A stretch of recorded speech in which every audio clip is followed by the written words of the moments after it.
ವಿಶ್ವವಿದ್ಯಾನಿಲಯ ಶ್ರೀಕೃಷ್ಣ ದೇವರಾಯ ವಿಶ್ವವಿದ್ಯಾನಿಲಯದ ಮುಂದೆ ನಾವು ಇವತ್ತು 100 ಜನ ವಿದ್ಯಾರ್ಥಿಗಳಿದ್ದೀವಿ. ಬೇರೆ ಬೇರೆ ಡಿಗ್ರಿ ಕಾಲೇಜ್ಗಳಿಂದ, ತಾಲೂಕು ಪ್ಲೇಸ್ಗಳಿಂದ ಇವತ್ತು ಬಂದಿದ್ದಾರೆ.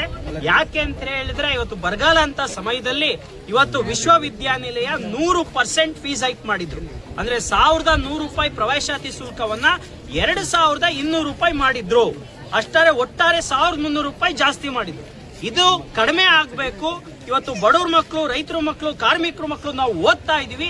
ಹಾಗಾಗಿ ಕಡಿಮೆ ಆಗ್ಬೇಕು ಅಂತೇಳಿ AIDSO all India democratic student organisation ವತಿಯಿಂದ ದೊಡ್ಡ ಮಟ್ಟದಲ್ಲಿ ವಿಶ್ವವಿದ್ಯಾನಿಲಯ ಚಲೋ ಕಾರ್ಯಕ್ರಮಕ್ಕೆ ಇವತ್ತು ನಾವು ಕರೆ ಕೊಟ್ಟಿದ್ವಿ.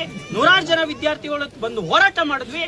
ಈಗ ವಿಶ್ವವಿದ್ಯಾನಿಲಯದ ಕುಲಪತಿಗಳು ಬಂದು ಇವತ್ತು ನಾವು ಫೀಸ್ ಅನ್ನ ಕಡಿಮೆ ಮಾಡ್ತೀವಿ, 1 ರೂಪಾಯಿನೂ ಕೂಡ ಜಾಸ್ತಿ ಮಾಡಲ್ಲ, ಪೂರ್ತಿ ವಾಪಸ್ ತಗೋತೀವಿ ಅಂತ ಹೇಳಿ ನಮ್ಗೆ ಹೇಳ್ಬಿಟ್ಟು ಹೋಗಿದ್ದಾರೆ. ಇದು ಒಂದು ವಿದ್ಯಾರ್ಥಿಗಳ ಹೋರಾಟಕ್ಕೆ ಸಂದ ಜಯ ಅಂತ ಹೇಳಕ್ ಇಷ್ಟಪಡ್ತೀನಿ ಸರ್. ಈಗ ವಾಪಸ್ ರಿಫಂಡ್ ಮಾಡೋ ಬಗ್ಗೆ ಏನಾದ್ರು ಹೇಳಿದ್ರಾ?